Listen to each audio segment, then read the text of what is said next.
Cathy Nesbitt is a health and wellness advocate, founder of Cathy's Crawly Composters, Cathy's Sprouters, and Cathy's Laughter Club. She uses workshops and inspirational speaking to motivate people to live a more sustainable life. Cathy was certified as a laughter yoga teacher and appointed laughter ambassador in 2017 by Dr. Madan Kataria, founder of Laughter Yoga. Cathy, welcome to the show. Great to have you here. Oh, Brad, I'm excited to be here. Thank you.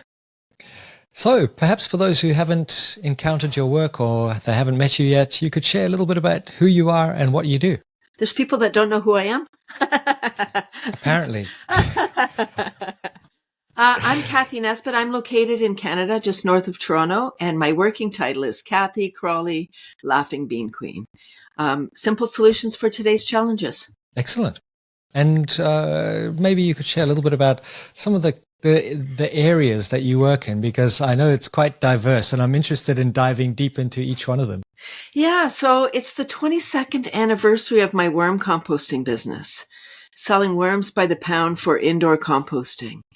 And that came about in 2002. The landfill for the Greater Toronto area closed, and we started to export our garbage to the United States. Like not just out of the area to another province, out of the country. Can you imagine how wow. It just seems so wasteful. How irresponsible. And I do a lot of school workshops, and I say to the kids, like, shame on us as Canadians for shipping our garbage out of the country, and double shame on the Americans for accepting our garbage for cash. And I'm not shaming the people, Brad. The decision makers, whoever thought it was a good idea. Yeah. And I have a solution, this is indoor composting for the people that can't compost. Yeah. Indoor with worms. Maybe tell us a little bit more about how that works. Yeah. So just like regular composting, which is usually done outside, no special equipment. For your outdoor composter, you have a pile or a composter. You add in your yard waste, your kitchen scraps, you turn it, add water. After a certain amount of time, it turns into compost. What I'm proposing here is vermicomposting done inside with worms. Same idea, except the worms are contained. They're not free range. Yeah. And they would convert our food scraps and our paper. So the bedding is our shredded paper, our old bills once we've paid them. And the scraps from the kitchen, coffee grounds, tea bags, potato peels, etc. The worms eat all of that material and convert it into soil so we can grow more nutrient-rich food naturally without chemicals. Love it. Love it. And do you have one of those little taps on it so that I know my next door neighbor has a little tap on her worm farm and out comes this black, dark liquid, and it's just, it nourishes plants like nothing before. It's like steroids for garden vegetables. Right. So if you're using just a tote, then there's probably not a tap on the bottom. And you kind of need to manage the moisture that you're adding in, right? Because you don't want it to get too soggy. If you've invested in a system or you make your own where you add a tap, that's a great idea because, yes, you can collect the liquid and then dilute that and use that as liquid fertilizer. The whole thing it's magic. It's really nature's way. We put it in a bag and send it away, but there's no away. There's only one planet. Yeah. So even if we send it to the US, it's still part of us. Recently in New Zealand, where I'm based, they introduced in my area, I don't think it's across the whole country, these scrap bins. And so you separate your waste into food scraps, and then obviously recyclables and then just general waste. And it's so interesting to see how people have really adopted this. I mean, we use it, but what you're saying is, like, in addition to that, you could reduce the waste even further and actually just start composting at home and doing it indoors. Do worms suffer in winter? I guess not. They can handle all seasons, right? But they're just buried beneath the snow in places like where you are. Well, yes. So there are thousands of types of worms. Okay. Only 4 have been identified for vermicomposting. So they kind of have all different roles. The ones that you see at least in North America, that come out after a rain. They're dew worms or Canadian night crawlers, and those worms are the plows. They're not composting worms. They don't eat nitrogen. They would eat the brown leaves or the straw, the grass clippings, but they wouldn't eat, your fruit and veg. So the worms that we use for vermicomposting, the 4 types are red wigglers, European night crawlers, African night crawlers, and perionyx, which is a tropical worm. And there's probably others, that we just haven't identified yet. Yeah, right. And so these ones, they're hungry. So maybe talk us through the process. And there's so much more we're going to talk about. For those who've just tuned in, laughter yoga is coming up and we're going to connect all of these dots.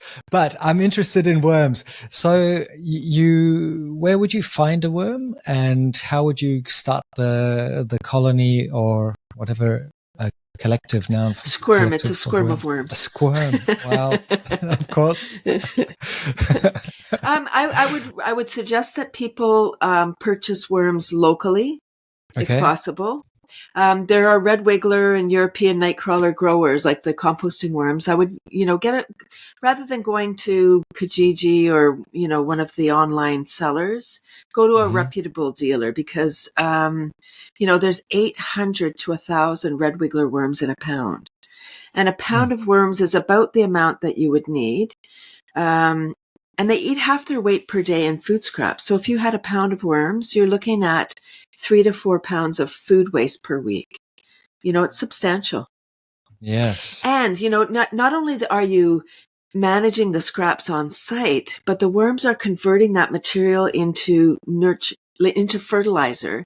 Yeah. So you can add it right into your garden or, if you don't have a garden, you live in an apartment or a townhouse without space, you can do planter boxes in the window. We need to be more sustainable. If we're growing a little bit of food, it's going to encourage us to grow more food. What else can we do? Because the food is so delicious and we feel better when we are eating good, nutritious food. Yeah, absolutely. I think there is something so magical about growing your own food. And that day when the blueberries ripen or the strawberries are there, or I've got a lemon tree that I planted when it was only this big. And my wife was saying, that thing's never going to, we've had it for 5 years and there hasn't been one lemon. Well, this year it is full. It never grew a lemon. And in its first year of growing, it has grown hundreds, which is amazing. It just waited until, I'm guessing the roots must have broken through a layer in the soil and found the nutrients that it needed. Or maybe it just wanted to get bigger. I don't know. But there is something magical about that process of growing your own food. Wow, hundreds of lemons. Now you're a lemon farmer. Exactly. No, wow, that's cool. Yeah. Reconnecting with food it's an amazing thing, and highly encourage people to think about it. And as you say, with worms, you can actually fertilize them without chemicals. Right. And when we're growing our own food, back to gardening, and we're slowing down, we're so fast today, and we're such a disposable society. This is really a wonderful way for us to get off our technology and just be for a little bit. Just be present. Yeah. Maybe you can have your shoes off if you're outside too and just do a little earthing while you're there. Yeah. That definitely won't hurt. No, great. Okay. So it's a great first step in your journey of sustainability, or maybe you're already on that journey and you want to actually just save some money growing some food. If you've got space, as you say, a planter box in the window, you can grow some herbs. It's so easy, lettuce, whatever it might be. Tell me about sprouts, which are another one of your interests. Back to 2002, it was a huge year, Brad. And we know that we get signs and, we either pay attention or we don't. I do pay attention, by the way. So 2002, I was at my very first event with my business exhibiting. It was a garden event and there was a gentleman there selling the sprouter that I'm selling now, but I've used it for 10 years or for 22 years now, 2002. So it looks like a spaceship and it was flying off the shelf. And so when, it looked like a spaceship, haha. When there was a break in the audience, I said to this gentleman, what is that thing? And why are people buying that and not my worms? And he told me it was a sprout grower and told me the benefits of sprouts. This gentleman, he's going to be 95. No, in June this year, 95 this year, 72 when I met him. And he was a professional ballroom dancer. So super healthy, 72, still working these shows. I mean, I don't know if you've ever had to exhibit at a show. It's really not easy as an entrepreneur if that's your life. Because people want a discount and, you know, what else can they get? And yeah, it's brutal. You're putting your life on the line and people don't understand how much work goes into it. Anyway, so I don't need to know why something works.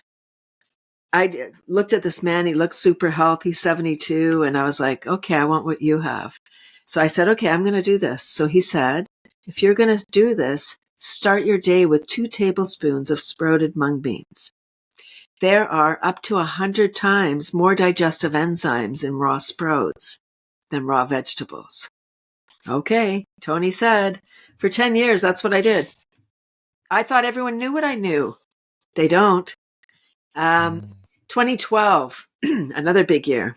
I was at an event. Tony was there exhibiting. And whenever I saw him at shows, I would go up and say, you should get one of these. It's really great.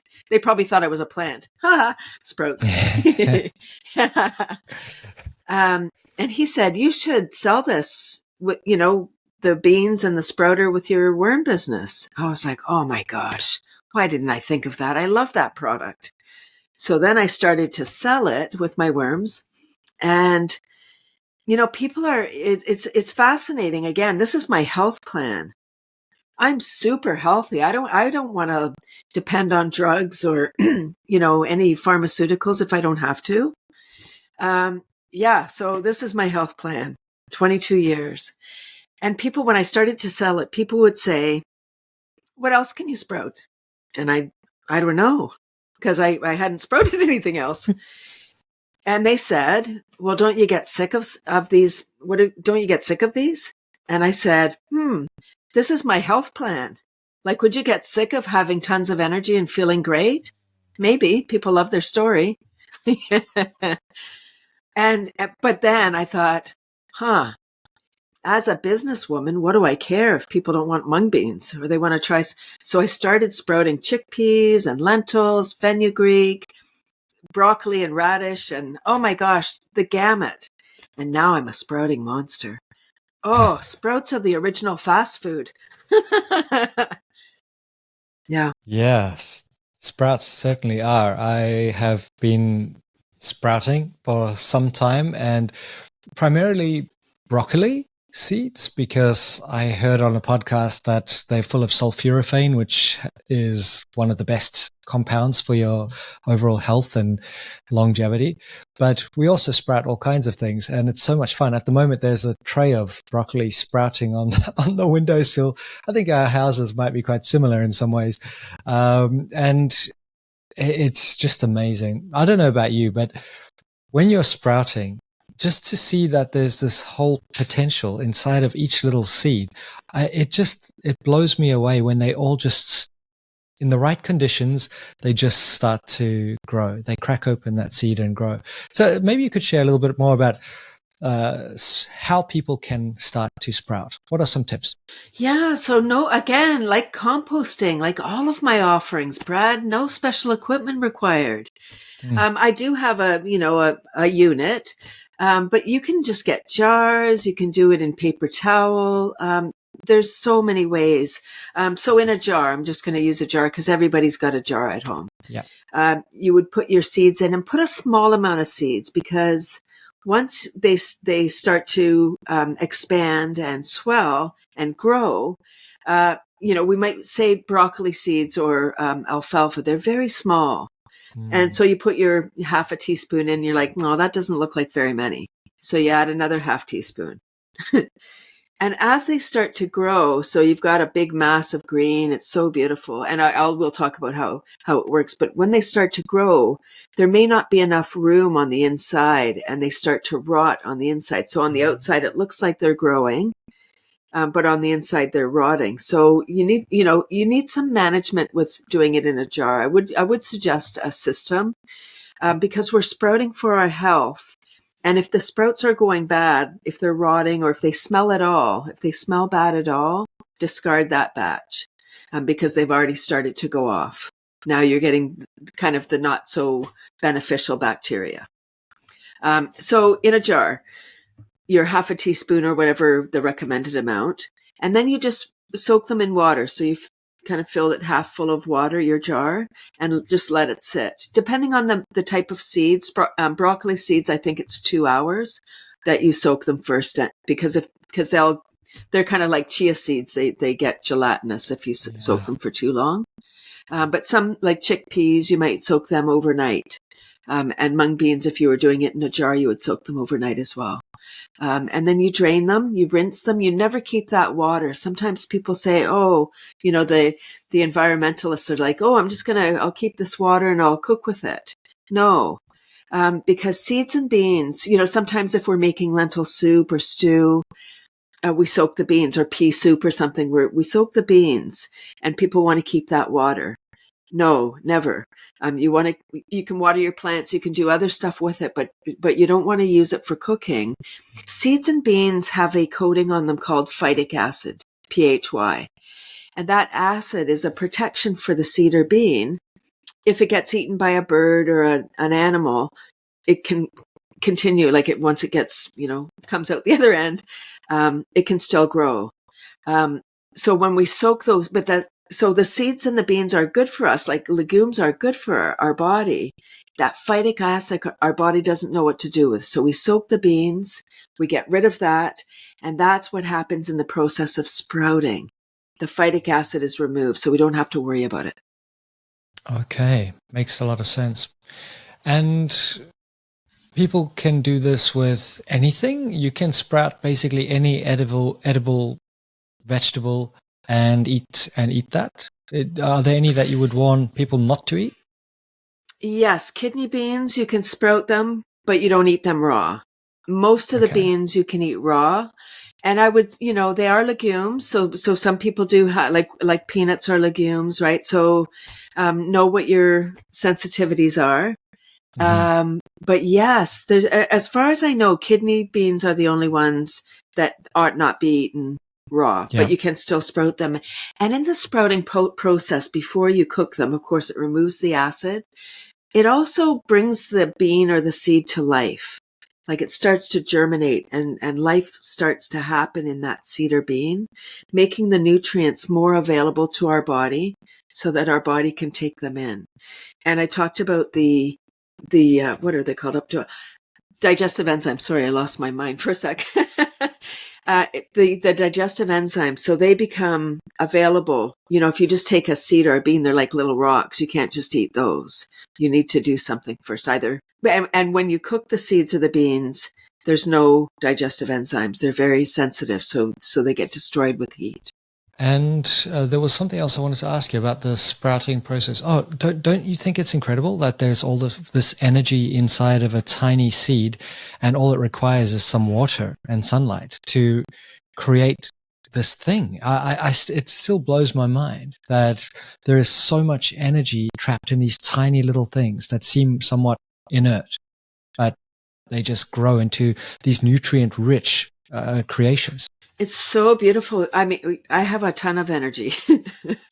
and thank goodness for, I think, this kind of mission work that I'm on with the worms, saving the landfill, stopping all those trucks going.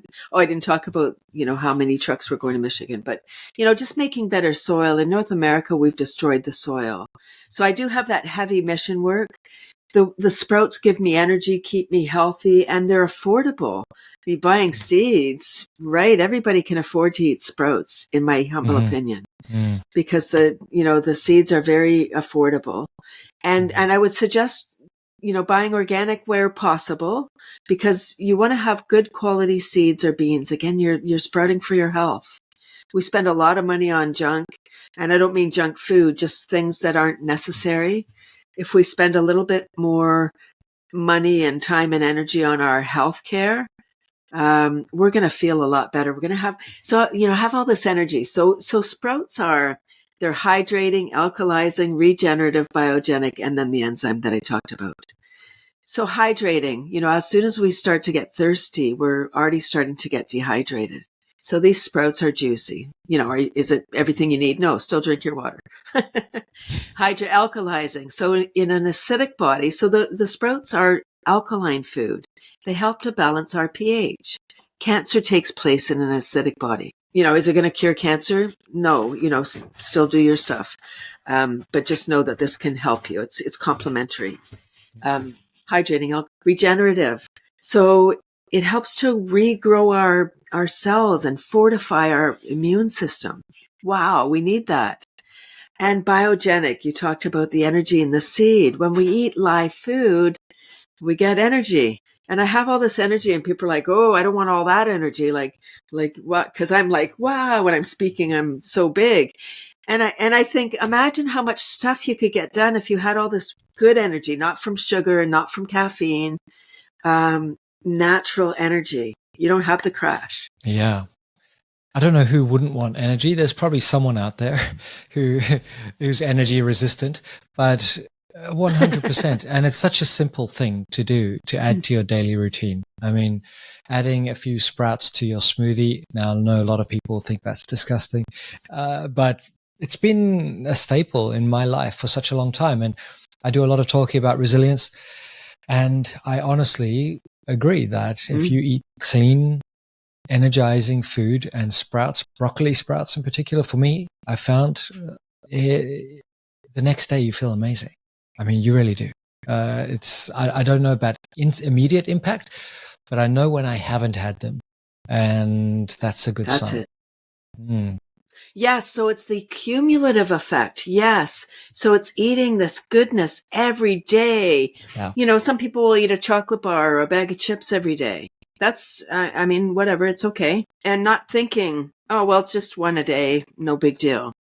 That's right, no big deal that one day. But 365 days, now you're talking, that's a year and then 10 years and your whole life.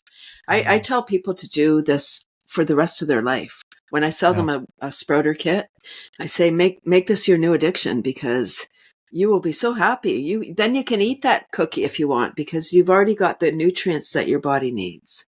Yeah. Do you recommend placing the seeds? Now, correct me if I'm wrong. The first period, it should be in a cupboard, and then after a little while, you put it in the sun. Depending on the type of seed. Would that be right? Right. So what I'm proposing here is sprouts which are without the leaves. Yes. Okay. So we're kind of talking about microgreens and sprouts, which, it's semantics really. I don't want to discourage anyone like thinking it's too complicated. It's not. Here's how you distinguish. When your sprout has a couple of leaves on it, now it's considered a microgreen. And it's got different properties, right? So the sprouts can grow in complete darkness. If somebody doesn't have a window, people will say, oh, I live in a basement apartment. I don't have any windows. Oh, sorry about that. Let's manifest you a first floor for you. But you can still grow sprouts. Yeah. You can still eat healthy. So hallelujah. And then, yes, with alfalfa, broccoli, clover, that you're growing as microgreens, I would then put them in the sun. Yes. Okay, good distinction. But I sometimes just lump them all together as tiny little plants. But that's it. So if you wanted to grow into a microgreen, is there any benefit to the sprout versus the microgreen? Maybe more nutrient dense in the sprout? Yeah. Absolutely. That's exactly it. And there's different properties. I'm not saying that microgreens are not beneficial. They absolutely are. Once you have the leaves, you've got chlorophyll. And the sulforaphane is more enhanced as they grow into the microgreens. Yes. So there's different properties, but definitely I would say as an overall guideline, they're more nutrient dense as sprouts. And as they start to grow, they lose nutrients. Before we get on to laughter, you mentioned something about the number of trucks. Maybe you could just tell us how many trucks are leaving. Yeah, it's not anymore. We found a localish, at least in Canada, a Canadian solution. Yeah, so in 2002, up to almost 1,000 trucks a week, honking 18-wheelers were leaving the Toronto area to Michigan. That is insane. That is insane. That Just from the is, Toronto it's area. madness. Yeah. It's madness. It's madness. It's, it breaks my heart. I just think, what is happening here? Like our tax dollars hard at work. It's like, oh, we can't afford to do those other programs because we're giving all our money to the US. Oh, good for us. I've read some concerning things recently regarding, for example, recycling. So a lot of people feel like they're being good citizens, and I don't know about there where you are, but certainly in New Zealand and Australia, recycling is pretty ingrained. People do it. And then we discover that it's being shipped on container ships to places like Indonesia, where it's being processed, and by processed, it's just being thrown into the ocean. Wow. Selling recycling in bulk to, third world countries or developing nations, and hoping that they process it properly. It's really crazy. And I think the solution is, can we just reduce the amount of plastic that we use? Like, let's just actually, we're using more plastic than ever before. You would think by now, maybe we would have started reducing reliance on plastic. Any thoughts on that? Oh, so many thoughts. It's such a big topic, Brad, because the challenge is, products have that little recycling symbol on it. Yeah. So people go, oh, it's recyclable. Yeah. Careful. Because then there's a little number. There's a little number in there. And that, depending on what number is in there, it depends if there's an aftermarket. And, it gets trucked around and we have no idea. We're just like, we're like, see no evil, hear no evil. We just don't want to know. We just want it to go away. We're so happy. I see people, they wash their jars and their blue bin is so neat. And, their recycling bin is so neat. And it's like, it all goes in a truck. And, and then, like, thank you for your nice, tidy blue box, but really, nothing else to do. I'm not judging the people that have tidy blue boxes. The challenge is, I've been in this industry for 22 years now. So I've had tours of recycling plants. And if I don't know how it is anywhere else, but in North America, depending where you live, each municipality has different rules. Like some places will accept styrofoam, for example. And so if somebody moves from one area to another area, and where they used to live, they could put styrofoam in. So they moved to the new place and you can't put styrofoam, but they're so used to it. They're like, well, they took it over there. And they say to me, oh, well, they can just pick it out at the plant. No, what if 1,000 people put a piece of styrofoam? Here's what happens. They eyeball it. They look at it. If it's too contaminated, and I don't know what the number is, what the percentage. If it looks too contaminated, the whole thing gets landfilled. So your nice, tidy blue bin with the contaminants in there. So there's a lot of optics, and the organic collection program is even worse. Because now we're looking at the devil. Like this what used to be yesterday's dinner, but now it's rotten, it smells, it attracts rodents and flies, and right. So it's evil. And so people that, if you don't care, and this is part of the challenge, is how do we get people to care? Because if you don't care, you're not going to care, and you're going to put whatever you want in that green bin, like batteries or old paint or turpentine. Like, I don't want to go to the household, like in North America, in many parts, I can't talk everywhere, but in some spots we have what they call household hazardous waste depots. So you would bring your batteries, you would bring, old aerosol, things that you're not, that are toxic, and you bring them and they dispose of them, hopefully safely. They're not shipped overseas somewhere. I don't know what they do. Right. It's hard to know everything. And I think that's part of the challenge. This is, again, it's a really big topic, and I feel really passionate about it, which is why I need to laugh, because I have this heavy Again, this Yeah. mission work, I feel like I know so much, and I want people to know, because we can't keep our blinders on. Our world is on fire. We're burning here, people. And we know this from the storms and the weather and the the forest fires, the extreme everything, droughts. We got to do something. So I'm really happy that you brought this up, because here we are on opposite ends with similar problem. Yeah, absolutely. And it just seems that more mindful consumerism. Okay, we are all going to consume things, fine, but let's stop buying junk that we know is going to end up in landfill. Or, I don't know, shop locally, go to the farmer's market. There's so much good stuff. If you are fortunate enough to live somewhere where there is a farmer's market, I mean, we go there on the weekends and you get to meet the person who's actually grown your food. That pumpkin, the man who spent however many months growing that pumpkin, and he tells you all about it. And he says, oh, these ones are really good. When you get the seeds out, make sure that you clean them and roast them, because these are exceptional. And there's something so nice about that. It just reconnects you with simple things that otherwise, you just go to the supermarket. I don't know. I know so many people, myself included, when I was much younger, I would think it's a good idea to buy vegetables. And at the end of the week, they're still all in the fridge. They've gone bad and you've been eating out. And it's just sad. I think good well-being starts with better choices and doing things for yourself, as you said, like getting some worms, composting, growing some sprouts, maybe growing a vegetable garden if you can, but there's always a planter box, as you mentioned. Big problems to solve.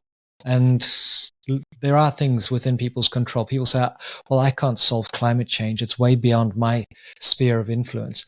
But growing some sprouts is not. And creating less waste is not. We can all do that. And I suppose it's interesting when you go to other regions where, it's more about survival than sustainability. And you just see incredible plastic usage and people really not caring about the environment. But that's not really an excuse just to say, well, they don't care about it in these countries, so why should we? I think they'll catch up, because as soon as you reach a certain level of consciousness, in my experience, people tend to start going, oh, what about the world around? Yeah. That's it. Yes, that's it. So got to start. Well said. Yeah, congratulations and thank you for the work you've been doing in this area. But now I'm really interested to hear about another area that you've been interested in, which is laughter yoga. I know what it is, but maybe you could share it for our listeners and viewers. What is laughter yoga? Yeah, another big topic. Back to 2012. So 2012, and I will get to what it is. 2012, one more person said, ooh, worms in the house. And I wasn't listening before that. When you have a business, they say, listen to the clients. I wasn't. They didn't want what I had. And I was like, no, you need this, right? People don't buy what they need. They buy what they want. And they didn't, they didn't want it. So 2012, I'd heard it hundreds of times in the previous 10 years. And then I questioned everything. I felt it. I was like, oh my gosh, I don't know what to do. How am I going to do this? And the very next day I was introduced to laughter yoga. So laughter yoga was started in 1995 by a medical doctor in India. And his goal is world peace. What a great mission. And so laughter yoga is not doing yoga and laughing. It's laughing as an exercise, laughing as a cardiovascular workout. There are many, many benefits. One of the most important is the oxygen that it brings to our beautiful body. Our brain requires 25% more oxygen than the rest of our body as an operating principle. It's a machine, right? It's running in this beautiful body that we have here. So when we're stressed, we're not breathing properly. Our body's not getting what it needs. For sure, our brain isn't.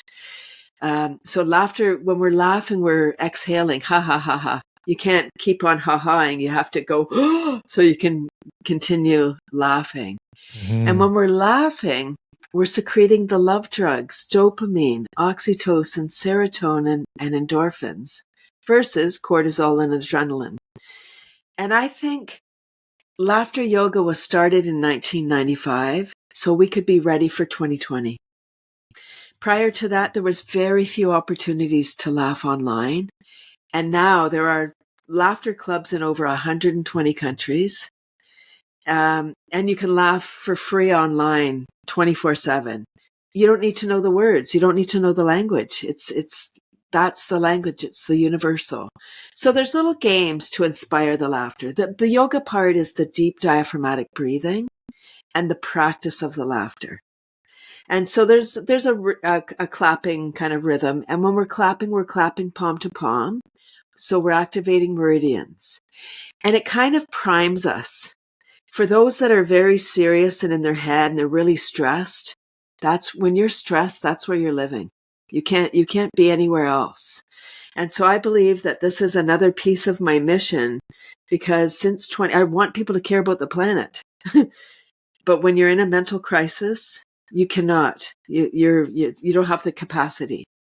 So now I'm getting people to laugh, and then I can maybe get them to worms. But again, right now I'm focused on just raising the vibration so we can become more resilient. When we feel good, we do good. Yeah, absolutely. So how did you become a laughter yoga instructor? Yeah. So, when I was introduced to laughter yoga, following that was just a business meeting. The woman gave a 5-minute introduction. That same week, 2012, I was at a networking event. Hundreds of people. The very first woman that I met was a laughter yoga teacher. And her club was Toronto, it's a massive city. Her club was 5 minutes walking distance from my mother-in-law's apartment. And I love my mother-in-law. She passed in 2021.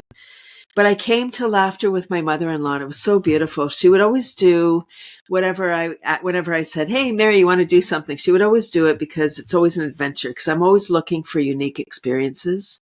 That's my operating principle is it going to be fun? Is it going to be unique? Am I going to enjoy myself? That's what I want to know. So I phoned up my mother-in-law and I said, "Hey, Mary, do you want to go to laughter yoga?" And she said, "What's that?" And I said, "I don't know, but I don't want to go alone." And so we went, and it became our date night. And we would go, and we'd go out for dinner, and then we'd go and laugh. And it was, only monthly, a monthly club, but such a great thing. And I said, I want this. I want to learn how to do this. So I took the course to become a laughter. So there's a couple of layers. You become a laughter leader, which it's a 2-day training. You get a certificate, so you can lead laughter in, long-term care, at your work, at a school. So you lead laughter club, which is 30 to 60 minutes of exercise, like going to a yoga class or Pilates or anything like that. And then I love that so much that I was like, I want to teach leaders. So I became a laughter yoga teacher. That's a 5-day training. And, it's changed my life. It's made me, again, more resilient. Back to the worm. So all of my offerings are simple ways for a more sustainable life and joy-filled, like just simple. I don't need a lot. All of the things that I have, these are all my businesses. So yes, I'm selling all these, but I'm suggesting that if people had worms, to manage their waste and create a little bit of soil, have a little garden, grow some sprouts that you can eat right away.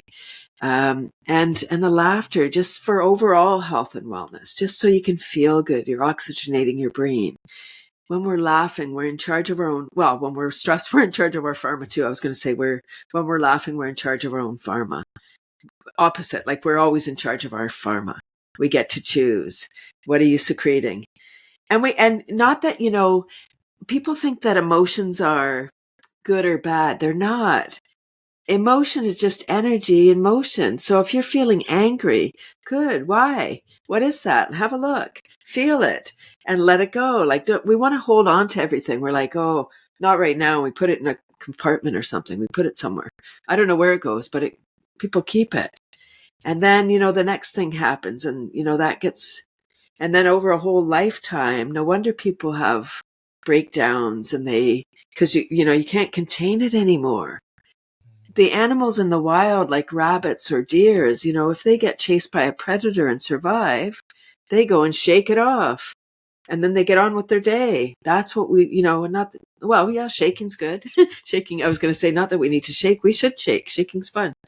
But it gets that energy out. Whatever you got to do, don't hold on. And same with, joyful emotions. You can kind of have too many of those too. We are kind of a balance. We do need all of the feels. A wide spectrum. Energy and motion. It's so true. And people do have a tendency to bottle up those emotions that they don't want to experience, or try and find meaning in every single feeling that they're having, which rather let them pass like the weather.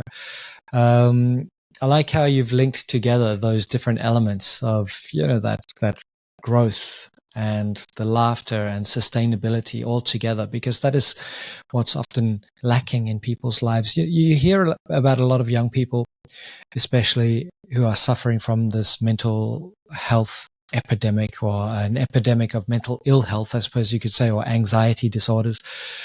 Any thoughts on how young people can be more connected to the real world, and maybe, I don't know your thoughts, but maybe less connected to screens? Yes, for sure. I mean, it's easy to say, put away your phone and whatever. I would say use your technology more wisely. Like, definitely have boundaries and timelines. Put your technology down. Make eye contact. I think, especially since 2020, because we were locked down for a couple of years,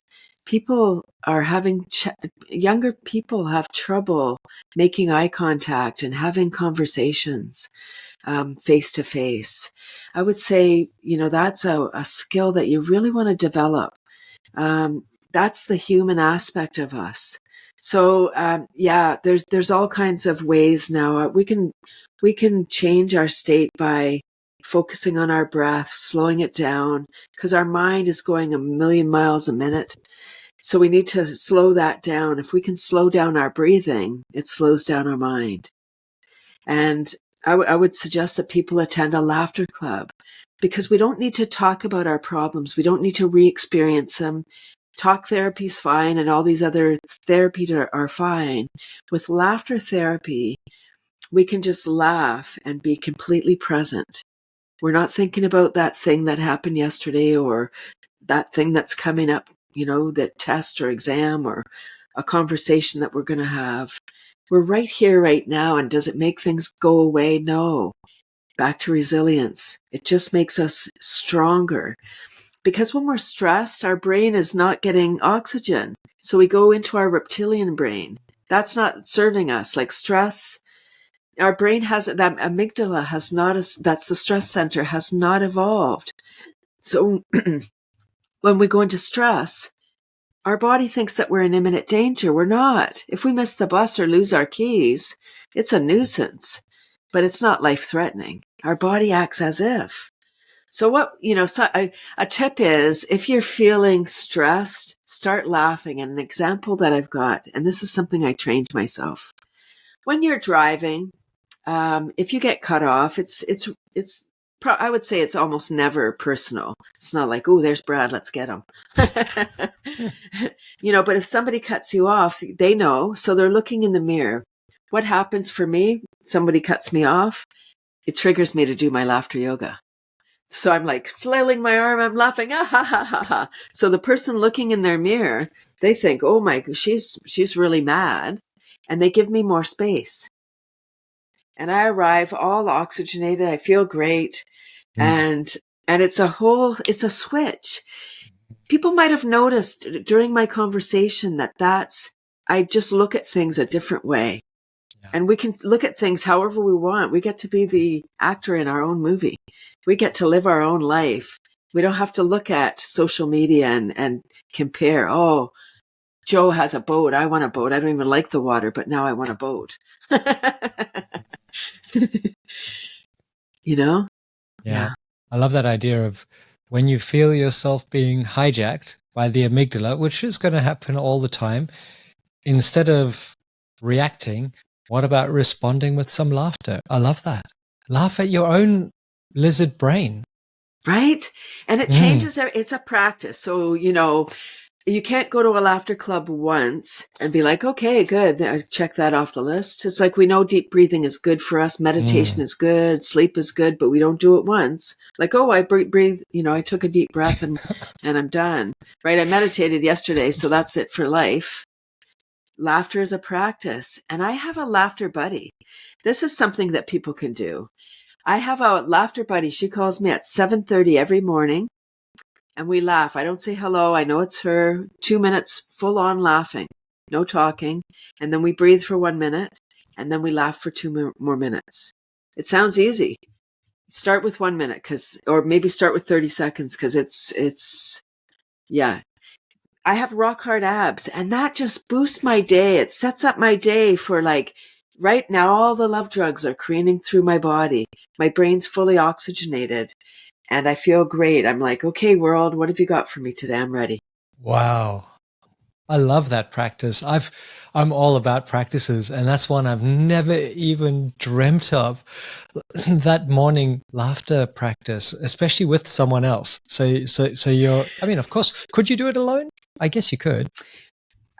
You can do it alone, but even as a trained professional, if my laughter buddy is away or I'm doing something and we can't laugh one day, we notice. And it's hard. I was driving trying to do I'm like, okay, the clock turned over. So I said, okay, I'm going to laugh for 2 minutes. And I found myself distracted. I didn't do it. I was, it's because I think it's hearing. So have you ever heard of mirror neurons, Brad? Yeah. Right? So, when you see somebody smiling, you smile, or you see somebody crying, you feel sad. Mirror neurons. So I think that's when my laughter buddy's laughing and I'm laughing, it's just easier. I hear her and it's kind of like I'm not on my own, even though it's the same thing. I am on my own. But I get in my head and I think it's so funny. I'm like, here I am laughing on my own and it's really funny, but I'm not laughing on my own because I'm laughing with my friend. Yeah, you can do it, but it's easier with a friend. I love that. Such a cool practice to introduce. And it's a way of reconnecting with someone who you probably care about, who you don't connect with as much as you would like. So I think that's such a nice takeaway from this conversation, is to introduce that into your life. Interestingly, I was reading a study earlier on that said one of the best physical activities for reducing depression is dancing. So that makes me think, imagine dancing with a smile as a result of eating some highly energizing sprouts. You've got all the ingredients there for a good life. And what does it cost? Nothing. Right. So thank you for dancing. A laughter yoga session incorporates laughing, of course, singing, dancing, and then it ends with a beautiful laughter meditation, which isn't focusing on your, thoughts or whatever. It's a dynamic meditation where you're laughing full on. So you're fully connected with the group. In person is beautiful. Like online is fine. And it allowed us during this cuckoo time to connect. And it still, there's still lots of laughter clubs and it works. It works beautifully if you have it in gallery view and you can see everybody. Because it is making eye contact and you're connecting, those mirror neurons. When you see people laughing, you just feel different. So the laughter meditation in person, it's the most magic thing. If people are able, they lay on their back. So they're all connected. So you're safe. Because we can only laugh full on when we feel safe, by the way. Because then we're totally present. We're out of our head. We're just totally in our body. It's a beautiful release.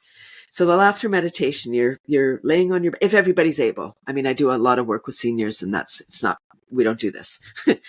And your heads are in. It's called bullseye laughter. And then you just start gradient laughing, ha, ha, ha, a little bit, ha, ha, ha. And then it becomes a big fountain. It's just like this beautiful release. And people are laughing and laughing and laughing. And then it dies down. And people are like, woo, ha, ha. And then it's funny again. And then somebody burbles up again. Blue, blue, blue. It's over here. He, he, he. And then it starts. And then, wow, you're in it again. And it's like this beautiful wave because it's just energy. Right? It's just energy. Yeah. And some, each class is different. I always end my class with usually a song at the end, because like a yoga class, you want to kind of incorporate the energy that you've just created. So you have a little bit of, I do ask people to close their eyes if they're comfortable. I don't record my sessions online because I want people to feel safe. Or lower their gaze and just focus on their breath for a little bit. No talking. I ask people to refrain from speaking. And then I play a beautiful, lovely song that they can just listen to and breathe. And then I end with a prayer asking people to help Dr. Kataria in his goal for world peace. Wow. Sounds so interesting. I'm definitely going to try and sign up if we can make the time zones work. Cathy, thank you so much for your time today. It's been really fun. And what would you like people to do if they'd like to find out more or connect with you? I would love people. I know in New Zealand, it's not probably, unless you wake up in the middle of the night and you can't get back to sleep, you might want to join my club. But I do have a free online club at 9:30 a.m. Eastern. It's 30 minutes of super fun self-care. I incorporate tapping, brain gym, qigong. I just want people to get out of stress and into joy, and it's free. Alternatively, I do have a beautiful video series. This was kind of my husband and it was our COVID project. 145 episodes of Fun Fab Friday, and they're little videos. They're shorts for fun, so anywhere from a couple of minutes to maybe 10 minutes. And again, I incorporate like the tapping and just different silly things. We go to places and they're just fun. They're just silly. And my husband does the editing and puts things so people can look at those and just enjoy, like just have fun and get out of yourself, like just escape from your mind. Thank you so much. And we'll include links to your various projects in the show notes. Everyone do click the links and find out more. Cathy, any final thoughts for those who stuck with us till now? Well, if I could just do a shout out to my latest initiative with Laughter Yoga, without going into the whole big story here, there's a link on my website. I'm creating a program for folks with Down syndrome to be Laughter Yoga leaders. Down syndrome does not know socioeconomic status or border boundaries. It's a global phenomenon. It's not a mental illness. It's a genetic disorder. And this was given to me in the forest, and I saw the whole movie of what's coming. And this will change the world for some people. It's not a solo mission. So I'm looking for people that are connected, that either they have children or it's for young adults. Right now, I'm looking for young adults with Down syndrome, 18 and over. And their families, because I really I know that this is going to help some people. Thank you. Excellent. So we'll include a link for people to get in touch with you. Good luck with the project. That would be wonderful. Thank you. And thank you so much for your time today. Thank you, Brad. Everybody, thanks for joining this episode, and we'll see you next time. All the best.